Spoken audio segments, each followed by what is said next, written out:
ऐसा लगता है कि बदलते मौसमों के साथ साथ इंसान के अपने दिल और मूड के मौसम भी बदलते रहते हैं। हम तमाम होम मेकर्स का क्या है, बस यही ख्याल और सोच होती है कि मौसम चाहे कैसा ही क्यों ना हो, बस घर वाले और घर सेट रहे और साथ साथ में हम भी अपना ख्याल रख सकें और खुशियाँ बिखेर सकें। ज़िंदगी बहुत खूबसूरत तोहफ़ा है अल्लाह सुब्हाना ताला की तरफ से, और मोहब्बत खुदाबंदी का तकाजा है कि हम इस तोहफ़े का एहसास करें और अल्लाह करीम का शुक्र अदा करते रहें। आज के व्लॉग में टॉपिक जो मैंने सेलेक्ट किया है डिस्कशन के लिए, उसकी रिक्वेस्ट मेरी एक न्यू व्यूवर की तरफ से है एंड आई होप कि आपको मेरा आज का ये व्लॉग पसंद आएगा। So let's get started.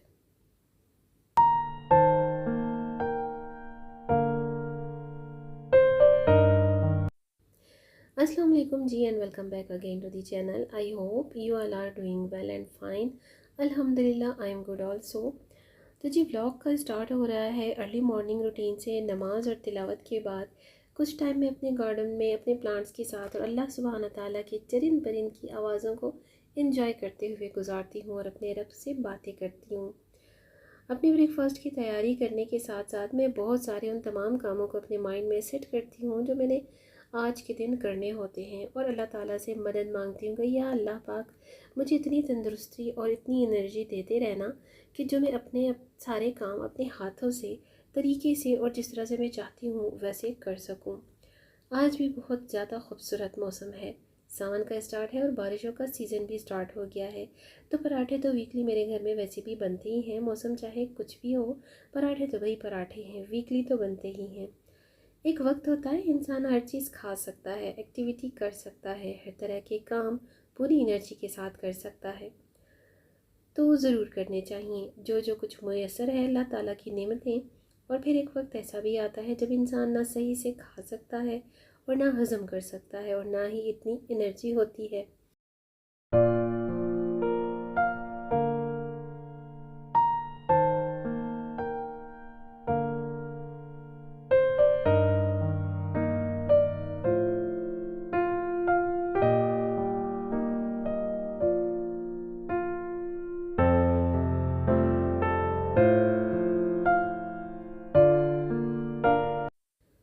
उम्र का वो हिस्सा जिसे बुढ़ापा कहा जाता है, कुदरत की तरफ से इंसान की ज़िंदगी का तीसरा और आखिरी स्टेप कहलाता है। इसलिए मौजूदा जो भी कुछ आपको मयसर हो, अवेलेबल हो, वो सब आप करें और अल्लाह पाक का शुक्र अदा करते हुए रहना बिल्कुल भी ना भूलें, हर दम और हर लम्हा। जिस तरह से मैं अपने टारगेट को लिस्ट में लाइन अप करके चलती हूँ कि आज मैंने ये करना है, कल मैंने ये करना है और आगे आने वाले वक्त में मैंने ये करना है, जो कि मेरी ख्वाहिश है, जो मेरा शौक़ है और जो मेरा मकसद है।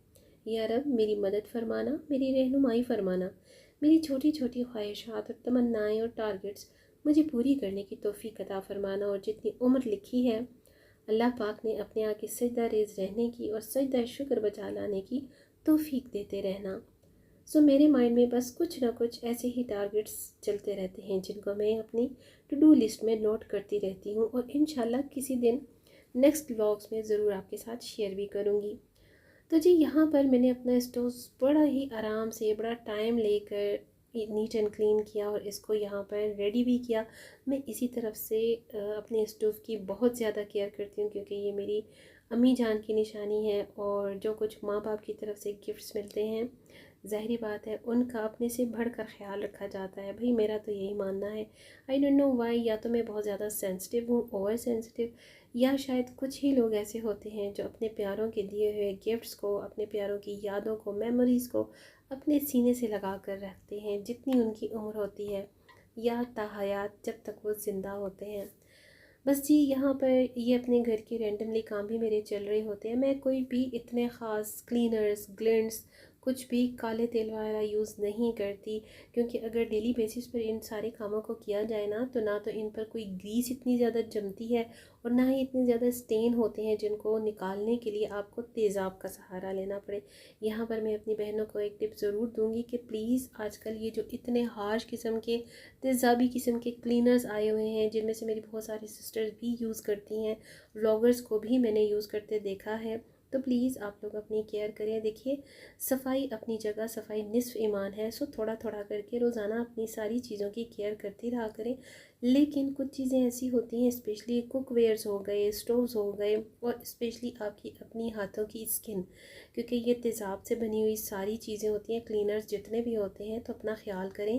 ये बिल्कुल भी आपकी हेल्थ के लिए अच्छे नहीं हैं। ये बहुत ज़्यादा सीरियस किस्म की डिज़ीज़ का काज बनते हैं। सो अवॉइड करें इस तरह के आजकल के जो तेज़ाबी क्लीनर्स आए हुए हैं। सस्ते के पीछे इंसान अपने आप से, अपने हाथों से इतनी लाइलाज किस्म की बीमारियां ख़रीद कर घर पे ले आए, तो बेहतर है कि थोड़ा थोड़ा करते रहना चाहिए, साथ साथ सफाई करते रहना चाहिए। तो आपके लिए कोई भी इतने ज़्यादा हार्श किस्म की ग्रीस और दाग जो है वो नहीं जमते। उम्मीद है कि जो मेरी बहनें मेरी इस बात को अंडरस्टैंड कर लेंगी ना, तो मुझे ख़ुद भी बड़ी खुशी होगी। तो जी हाँ, यहाँ बन रहे हैं मेरे पराठे, क्योंकि पराठों की जो मैंने तैयारी करनी होती है ना, वो मैं रात से ही कर लेती हूँ। गर्मियाँ तो बड़ी शदीद हैं, लेकिन जब थोड़ा सा गरज चमक के साथ इतना खूबसूरत प्लेजेंट सा मौसम हो, तो भाई पराठे का दिल चाह ही जाता है। और जो हमारा वेट लॉस प्रोग्राम होता है, जो हमारी डाइट प्लानिंग होती है, उसमें भी थोड़ा बहुत उतार चढ़ाव आ ही जाता है। लेकिन चलिए, कोई नहीं, सम टाइम चीटिंग अच्छी रहती है, कोई उससे इतना इशू नहीं होता।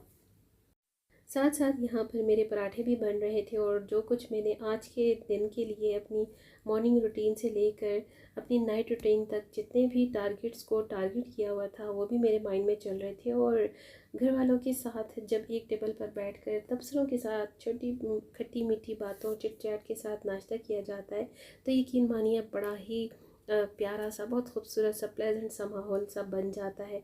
और घर के रैंडम काम भी साथ साथ जब मैं करती रहती हूँ, और जो जो कुछ मेरे अपने एम्स टारगेटेड काम होते हैं, उन्हें भी मैं अपने प्रॉपरली टाइम टेकिंग के साथ अपनी रूटीन में लेकर जब चलती हूँ ना, तो यकीन मानिए मैं बड़े सुकून से अल्हम्दुलिल्लाह सारा दिन गुजार लेती हूँ। और बहुत सारे काम जो हैं अर्ली मॉर्निंग उठने से और अर्ली जागने के बाद सोने से, आप यकीन मानिए हो जाते हैं। जब आपकी एक रूटीन सेट हो ना, और अगर आप एक्टिव रहना चाहें, एनर्जेटिक रहना चाहें, तो सारे काम खुद ब खुद अल्लाह पाक आपका साथ देता है, होते जाते हैं।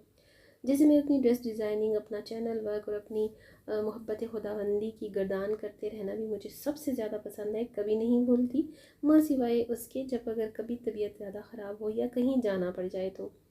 मैं कहती हूँ हम सभी की ज़िंदगियों का हासिल वसूल ही नमाज और कुरान है और इश्क इलाही है। बाकी सब कुछ तो ज़िंदगी गुजारने के अहकामात में रंग ढंग है, जिसे जो कोई जैसे चाहे गुजारे। तो क्या ही अच्छा हो जो हम इस ज़िंदगी को अहकामात इलाही और तिब्ब नबवी के उसूलों के तहत गुजारें।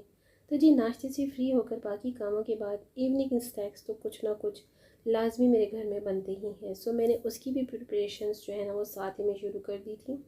देखिए, हर होम मेकर और हर हाउस ओनर की तरह मेरी भी कोशिश होती है कि जितना हो सके डाइट हेल्दी हो और लाइट हो।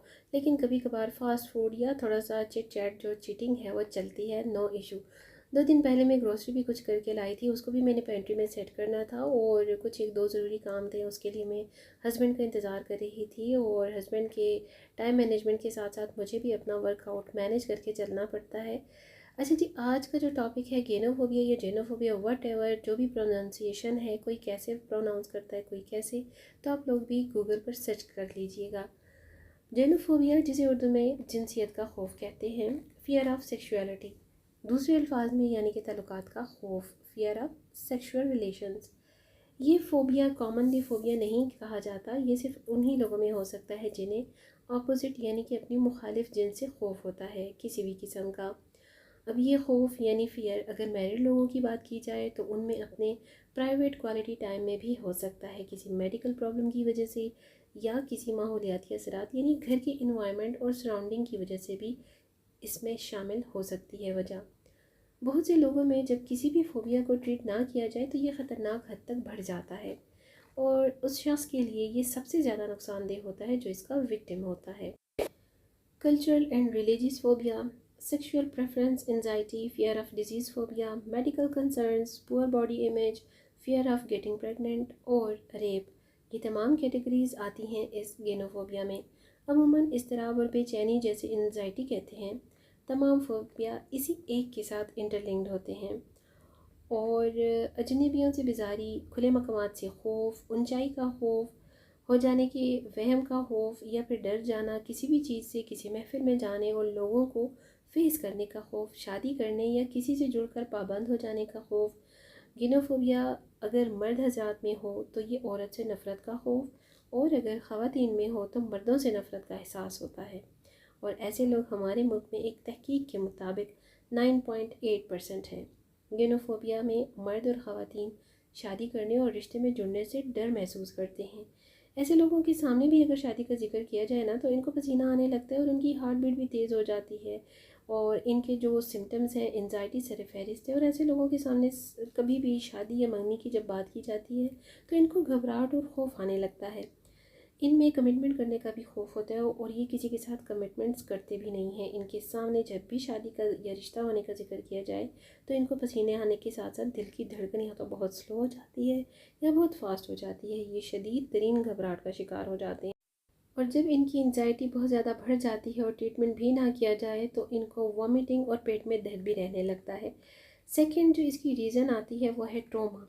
ट्रॉमा की बड़ी वजह यह है, यानी किसी के घर में या किसी का रिश्ता टूटा हो या डाइवोर्स हुई हो इनके सामने, तो उसके असरात भी इनके माइंड पर वाज़े होते हैं, तो भी इनको गोमेफोबिया का शिकार हो जाते हैं। बेचैनी और इज़्तिराब मुसलसल रहने की वजह से ऐसे लोगों में एंजाइटी डिसऑर्डर रहने लगता है। एंजाइटी डिसऑर्डर की वजह से ये खौफ ऐसे लोगों में बहुत ज़्यादा पाया जाता है। सबसे बड़ी और नई तहकीक के मुताबिक जो रिसर्च सामने आई है उसमें जेनेटिक रीज़न सबसे इम्पॉर्टेंट और बड़ी रीज़न है, यानी आपकी फैमिली में किसी को पहले भी ये फोबिया रहा हो, आपके अपने ब्लड रिलेशंस में रहा हो। इसके अलावा कल्चरल और मजहबी इख्तलाफात में भी इसकी रीज़न शामिल है, जैसे मुख्तलिफ मज़ाहिब में शादियाँ होने और ना होने की वजूहात वगैरह, किसी की शादी या रिश्ते का ब्रेकअप किसी के मज़हब की वजह से हो गया हो, या किसी के मज़हब में किसी के साथ शादी अलाउ हो या ना हो, लव मैरिज करना अलाउ हो या ना हो, ईजी हो या ना हो।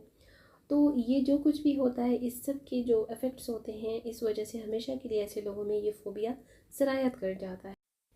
Number 3, treatment. इसका इलाज कोई मेडिसिन नहीं होती, या किसी मेडिसिन ले लेने से आराम नहीं आता या माइंड रिलैक्स नहीं होता। इसका इलाज सिर्फ और सिर्फ मेंटल हेल्थ प्रोफेशनली ही कर सकते हैं। सबसे पहले तो इसकी काउंसलिंग, कपल काउंसलिंग करवाई जाती है, देन फिर फैमिली काउंसलिंग करवाई जाती है, और उसके बाद साइकोलॉजिस्ट के थ्रू फिर इनको साइकाट्रिस्ट से रिलेट किया जाता है। इसके अलावा जितने भी मेंटल हेल्थ से रिलेटेड प्रोफेशनली लोग और थेरेपी हैं वो कर सकते हैं। इसमें CBT सबसे पहले इम्पोर्टेंट इलाज है। CBT के ज़रिए यानी CBT थेरेपी के ज़रिए जो शादी ना करने का एक खौफ आपके माइंड में होता है उसे डील और लर्न किया जाता है, क्योंकि ये एक सोच है जो आपके माइंड में चिपक कर रह जाती है, मौजूद होती है, और इसके पीछे कोई ना कोई तो वजह होगी ना जो ये आपको इतना ज़्यादा खौफज़दा कर रही है। तो प्रोफेशनली थेरेपी के ज़रिए ही आपकी सोच को, आपके देखने, सोचने, समझने की सलाहियत को डील किया जाता है। और इसके अलावा एक्सपोजर थेरेपी, इसके अलावा टॉक थेरेपी और रिलेशनशिप टेक्निक्स को अप्लाई किया जाता है, और आपकी जो टर्म्स और टाइमिंग्स चेक की जाती है ना, फिर ये फ़ोबिया तभी जाकर ख़त्म हो जाता है। लेकिन इसके लिए आपको सिर्फ़ और सिर्फ अपना साइकाट्रिस्ट के पास जाना ज़रूर होता है। Appointment with doctor is must. Psychiatrist के पास जाने से घबराएं नहीं, इसका इलाज मौजूद है और बहुत रीज़नेबल ट्रीटमेंट की जाती है। तो आज और अभी से अपने लिए, अपने फ्यूचर के लिए अपना ट्रीटमेंट स्टार्ट करें। सबसे आखिर में एक बोनस टिप आपको ज़रूर बताऊंगी। सूरह रहमान दिन में 3 बार एक पुरसुकून और खामोश जगह पर आंखें बंद करके अपने आप को सरसब्ज जगह पर बैठा हुआ फील करते हुए कारी अब्दुल बासित की आवाज़ में 3 दिन तक सुने, और साथ में पानी पर दम करके पिएं। अल्लाह के कलाम में जो ताकत है उसका अंदाज़ा हम इंसान बिल्कुल नहीं लगा सकते। परेशानियाँ, मुसीबतें, मसाइब अल्लाह ने अपने पैगंबरों पर भी भेजी, तो हम उनके पाँव की खाक के बराबर भी नहीं। मेरा तो ये मानना है और ईमान है कि अच्छे लोगों पर ही आजमाइशें, मुसीबतें, आफात और मुश्किलात आया करती हैं। शायद अल्लाह ताला का हमें आजमाने का ये तरीका उसे बहुत पसंद है कि उसका बंदा ऐसे में भी उसे पुकारता है या नहीं, उसको मदद के लिए पुकारता है या नहीं। तो अपनी इबादत और ज़िक्र अस्कार के ज़रिए अपने अल्लाह से अपनी बॉन्डिंग को स्ट्रॉन्ग करें। कोई तकलीफ़, कोई परेशानी हमेशा के लिए नहीं होती। सो आज का व्लॉग अगर आपको पसंद आई, कोई बात, कोई टिप अच्छी लगे तो do share with me in comments. So it's all about my today's vlog. See you very soon with the brand new content in the next vlog, inshallah. Stay blessed, stay happy, and take good care of yourself a lot. Allah Hafiz.